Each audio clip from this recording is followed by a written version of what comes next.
Assalamualaikum warahmatullahi wabarakatuh. Kami dari kelompok 4A ingin mendiskusikan mengenai pendekatan konstruktivitas sosial. Kelompok 4A beranggota dengan 4 orang. 1. Hidayul Lestari dengan NIM 218146013. Kedua, Mirna Sari dengan NIM 2184024. Ketiga, Irma Mardiana dengan NIM 2184618. Tiga, Firly Putri Maharani dengan NIM 218411001. Pemateri 1, Ida Ayu Lestari.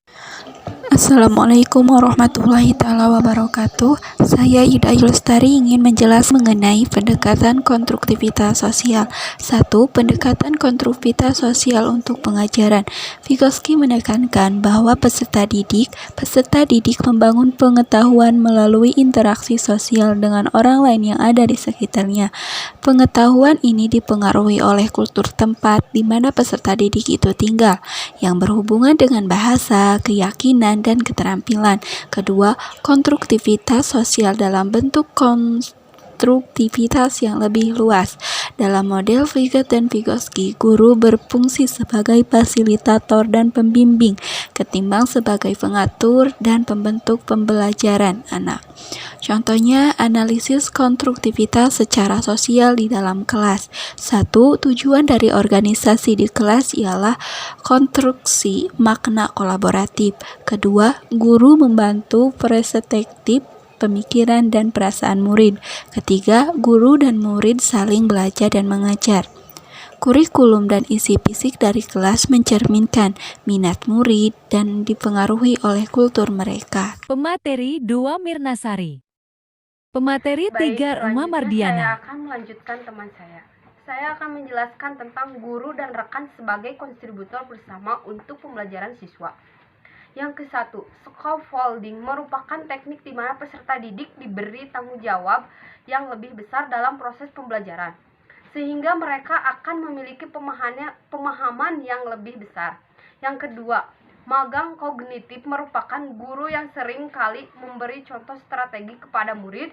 Kemudian guru atau teman yang lebih ahli membantu murid untuk melaksanakan tugas dan mendorong murid untuk melanjutkan tugasnya secara mandiri. Yang ketiga, bimbingan belajar merupakan kegiatan belajar yang dilakukan di luar sekolah. Dalam mengikuti bimbel, siswa dapat menyelesaikan berbagai masalah proses belajar sekolah.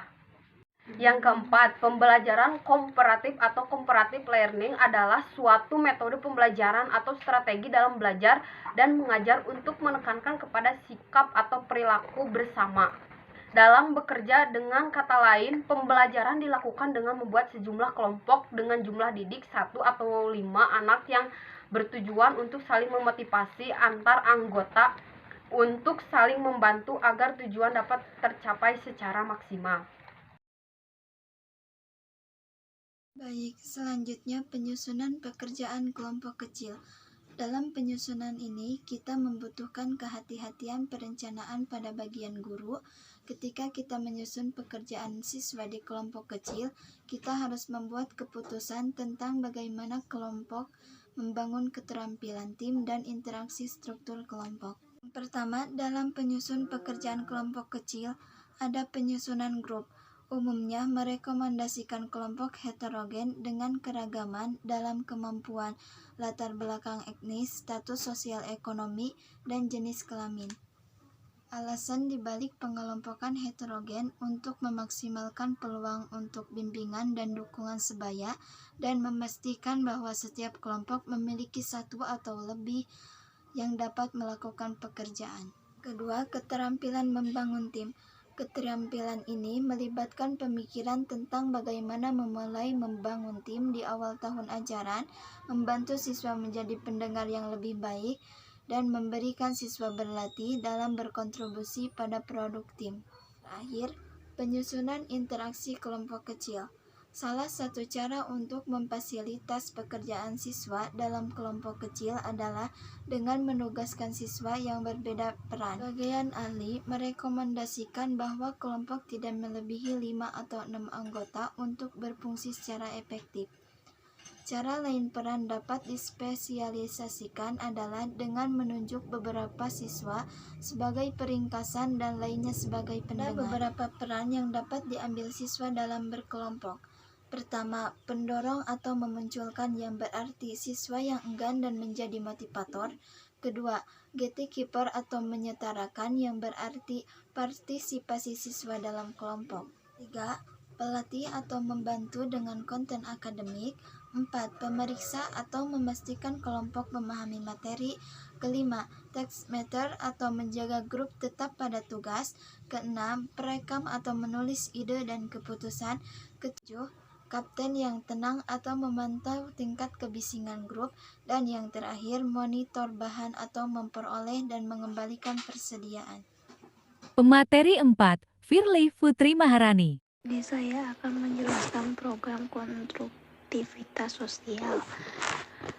Konstruktivitas merupakan pendekatan untuk pembelajaran yang menekankan bahwa individu akan belajar dengan baik apabila secara aktif mengkonstruksi pengetahuan dan pemahaman. Membangun komunitas belajar profesional untuk meningkatkan mutu pendidikan di sekolah. Penelitian ini bertujuan untuk mencari jawaban mengenai bagaimana mengembangkan kapasitas manajemen sekolah untuk meningkatkan mutu pendidikan. Belajar, praktek, dan sukses sebagai suatu cara atau prosedur yang dipakai untuk mencapai tujuan tertentu. Teknik adalah sebagai suatu cara mengajar di mana siswa melaksanakan kegiatan latihan agar siswa memiliki ketangkasan atau keterampilan yang lebih tinggi dari apa yang telah dipelajari. Dicukupkan sekian diskusi mengenai pendekatan konstruktivitas sosial, semoga bermanfaat. Kami dari kelompok 4A mengucapkan terima kasih. Jangan lupa like, comment, and subscribe.